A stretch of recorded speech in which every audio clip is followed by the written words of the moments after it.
Welcome to Life Fit with DVD.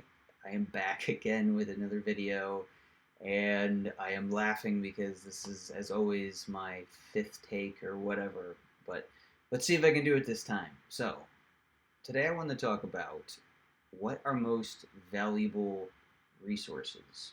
Now, a few videos back, I had talked about what our most valuable attribute is, and I can link those videos up here. And in looking at what our most valuable resources, what do you think when you think about resources?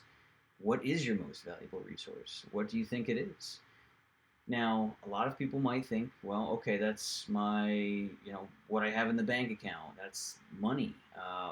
Money is what makes the world go round, or maybe it's your house. Maybe it's just having a living space or a material thing. However, I would argue that your most valuable resource is your time. And I think this is something that gets overlooked quite often. And I'm not exactly sure why it is overlooked. However, I believe it has something to do with looking at our own mortality. So, why is our time the most valuable resource? Why is it important? Well, the first thing is pretty obvious. It is limited. Our time is incredibly limited. We all get 24 hours in a day, unless you can time travel somehow and figure out another way to borrow time. But we all have the same amount of time, and it's going to be finite. It's going to be limited. Um, and when we look at that, we don't just need to look at it in a like, oh, there's only 24 hours in a day.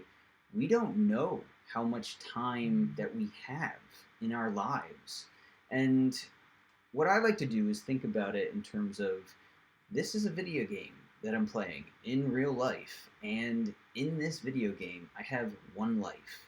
And it is my responsibility at this point of my life to take care of that one life that I have left. And when I think about it like this, I feel like it puts me more in the present for what I need to get done. Um, so our time determines not just how long we are living in this life and what we're doing with the limited supply of it, but it determines our opportunities. Because if we take one opportunity, if we commit time to one thing, we might not have time for another thing. So it's really important to be focused on what is giving us the most energy, what is worth our time. And ultimately, this is going to be the basis for our entire life because we start obviously as babies and then adolescents and teenagers and mid 20s and move into adulthood and then become elderly, and like this is the cycle of life that cannot be broken as far as I know. So we all have a very defined phase that we go through in each portion of our life. And each portion of our life is going to have we're going to have different phases and different opportunities that present ourselves in that phase. I, you know, what I do, exercise now with my body is not the same thing that I could have done when I was younger. My body is much more sensitive to stuff now than it used to be. And maybe this is just the process of aging, but ultimately this is Father Time. And what we used to be able to do is not going to be what we can do now or what we can do later. So, with that in mind, we need to focus on what is actually of importance. So, this also comes back to our relationships as well, because people compete for our time too. So, where are we spending our time? How are we spending our time? Are we spending our time with the people that we want to? Are we engaging in relationships with people and doing things that are meaningful to us? I think if you look at some of the people that are on their deathbed.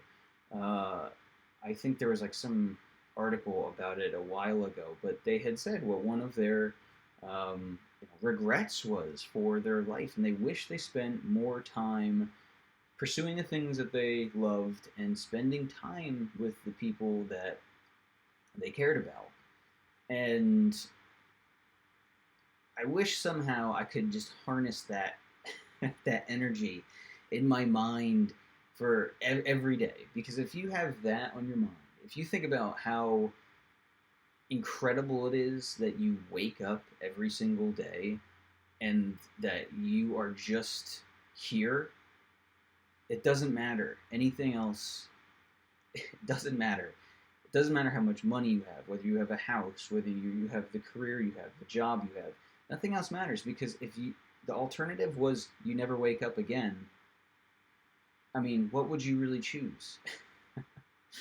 Because once again, we only have one life here, and that's why I like to think about it like that. So, how can we get better at harnessing our moments in time, right? So, the first is we need to prioritize. We need to prioritize the things that are important. What is important? What is giving us energy? What is making us feel like it's contributing to our life and our purpose and makes you want to get up in the morning and look at your life and be happy. Um, I mean, I know this can be a kind of a hard thing for people to do because they'll say, "Oh, well, I have to prioritize this, like my job, because I need money." And sure, that is true. However, you can look at other ways for you to take steps to get out of, that job or that situation or whatever. And maybe that means, short-term pain, and that's going to take some time. However, if the alternative is towards getting away from the pain and more towards something that is going to feel better for you, then and you're spending your time on something that you think will be better, then it's worth a shot, right? It's worth trying to take steps and plan towards take little habits and just every day work on that thing towards getting your time back or moving towards something else that isn't such a time suck. So another thing that you can work on is your own time management, right? And this is once again very similar to the prioritizing, but it's in the sense that you're looking at your time and saying, what can I cut out here? Do I need to look at social media all day, or do I need to read the news all day, or watch this TV show? Is it adding something to my life to watch the show and or just to be informed about this topic? Sometimes it does, sometimes it doesn't. It depends how much it could influence our life and influence your life, and that is a decision that you need to make. Um, we can also learn to prioritize and get better with our harnessing our time by setting goals, right? If we set ourselves a goal of, I want to do this by this time, and we procrastinate it and we don't do it, well, maybe it wasn't that important. And if we do, then excellent, we're taking a step in the right direction. But if you feel that you're procrastinating things and things are dragging you down, then maybe it really isn't that important to you in the first place. So just cut it and let it go. Maybe it's something that's important for somebody else, but it isn't for you, and you just don't have the motivation for it. That's okay, right? But just remember that what we do with our time on a moment to moment basis is going to be of the utmost importance to our life, right? So, and ultimately, we need to look at these moments in terms of appreciation, where, like I had said, are you awake in the morning? Just be happy that you are. Because the alternative is, well, nothingness, the abyss, right? What most people seem to avoid in their life is their own mortality, that we are all going to expire at some point or another. So, is it worth it to live in fear? Is it worth it to not say the things that you wish you could say. Maybe you just need to work on your communication a little bit better, or just be brave enough to say these things, because keeping them in, is that something we really want to do? Not express how we really feel about something or what we're thinking, right? I mean, we could always take our energy somewhere else, and that's fine. Maybe you just want to step away from a situation, but ultimately it comes down to what you're doing with your time and if it matters. So ultimately, life is too short to focus on things that don't matter. So cut them if they don't, and focus on the things that can make a difference in your life and bring you more positivity, productivity, and really gives you a purpose for why you're here and why and how you're spending this life. So I hope this helps. Like and subscribe if you could. And otherwise, I'll be back tomorrow with another idea and concept. So see you later.